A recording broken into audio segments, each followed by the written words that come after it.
បើរវល់តែគិតថាអញរៀនចប់ពេទ្យបើកលក់មីចិនមីអីដូចមិនសូវសមអីហ្នឹងគឺរៀងយ៉ាប់តិចហើយប៉ុន្តែគាត់អត់ទេអត់កំណាញ់ខ្លួនទេខ្ញុំទៅសើគាត់រៀនចប់ពេទ្យប៉ុន្តែដោយសារតែគាត់ស្រឡាញ់អាវិស័យម្ហូបអាហារដែរគាត់មកបើកហាងលក់មីចិនលក់ដាច់មែនតើមីចិនរបស់គាត់បើកបាន2 3សាខារបស់គាត់ណាហើយឥឡូវមានតាំងពីត្រប់អាំងសាច់ចកអាំងបែបចិនអីណាតំណងណានិយាយទៅអញ្ចឹងបានថាមើលងាយបានទេលវខ្លះឲ្យតែថាច្បាស់ហើយជំនាញពេលខ្លះយើងយកបទពិសោធន៍ពីការរៀនសូត្រអីផ្សេងរបស់យើងមកចឋានជុំវិញយកមកបញ្ចូលមកនេះគាត់មានតាំងពីមីហិលតាពាំងជូអីណារបស់គាត់មកទៀតហើយចេញថ្មីមនុយថ្មីមីហិលបែបចិន B16 អ្នកណាខ្លះម៉ួយគាត់ទីតាំងគាត់មាននៅស្ទឹងជ័យមាននៅទូតពូងហើយឥឡូវលហិបើកសាខាថ្មីនៅ2002មកឯណាទៀតហើយអញ្ចឹងសម្រាប់មីហិលរបស់គាត់គឺតម្លៃសមរម្យមួយចាន10000តិចតួចអីញ៉ាំបានអញ្ចឹងសម្រាប់អ្នកណាចង់ចូលចិត្តញ៉ាំមីហិលបែបចិនអីគឺមកមានជំរើសតសៃមីច្រើនប្រភេទមីខ្មៅមីតសៃតូចតសៃធំតសៃតប៉ែតតសៃលៀតតសៃបដ អីណាចង់បានមូលតប៉ែតវែងអីណាមានទាំងអស់មីរបស់គាត់នឹងគឺច្រើនជំរើសអញ្ចឹងសម្រាប់ពុកម៉ែបងប្អូនកន្លែងគាត់លក់ដាច់ដោយសារគាត់មានជំរើសមីច្រើនហើយតម្លៃគឺវាសមរម្យមាន$4-5អីគឺញ៉ាំមកតាំងពោះអត់មានថាអូញ៉ាំមិនកើតអីណាតោះតែមាន$20-30ទៅហាងចិនហាងអីអត់ទេមកកន្លែងគាត់នេះគឺតែ$4-5មានជំរើសសាច់ច្រើនទៀតមានប្រហិតមានឈាមទាមានពោះគោមានប្រភេទប្រហិតចម្រុះមុខអីចឹងទៅសាច់គោពងទាកូនមួយថ្ងៃកាត់មួយថ្ងៃកោអីចឹងណាអញ្ចឹងពីខ្ញុំទៅកន្លែងគាត់គឺមានជំរើសច្រើនដែលអ្នកទាំងអស់គ្នាអាចជ្រើសរើសបានហើយតម្លៃសមរម្យកន្លែងអង្គុយកហ្វាសុខភាពជំរើសកន្លែងហាងគាត់ឥឡូវគឺរីកបន្ថែមទៀតហើយអញ្ចឹងបានថាពេលខ្លះមិនបាច់ចាំកណាញ់ខ្លួនអីពេកទេ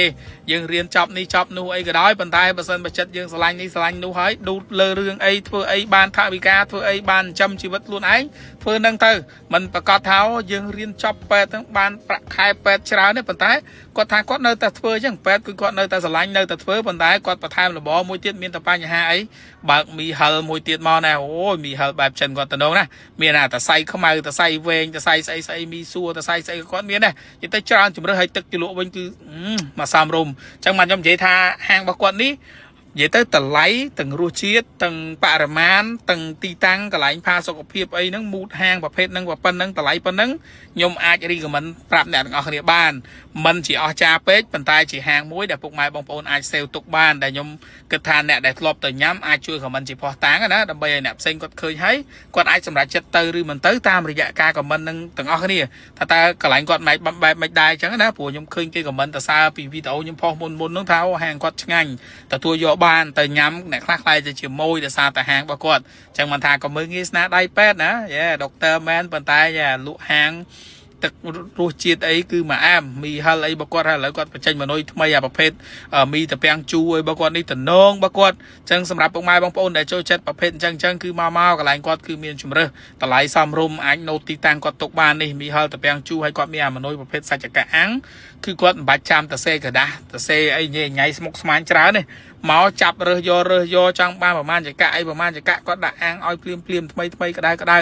ស្នាដៃចេញពីចុងភៅជំនាញរៀនខាងពេទ្យអ្នកទាំងអស់គ្នាមិនធម្មតាទេបើខ្ញុំចូលចិត្តអាប្រភេទសាច់អាំងចកចិនហ្នឹងគឺកម្រចោលគឺប្រភេទត្រប់អាំងហ្នឹង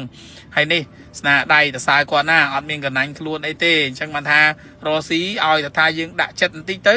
យើងពិនិត្យបច្ច័យវាថាអ្នកញ៉ាំគេចូលចិត្តចង់បានអីពីមុខម្ហូបមួយហ្នឹងយល់ច្បាស់ពីម្ហូបហ្នឹងថាអ្នកញ៉ាំគេចូលចិត្តបែបម៉េចអីបែបម៉េចត្រូវរៀនសង្កេតកុំរៀនគិតថាខ្លួនឯងចូលចិត្តម៉េចត្រូវគិតថាគេទូទៅគេចូលចិត្តម្ហូបហ្នឹងបែបម៉េច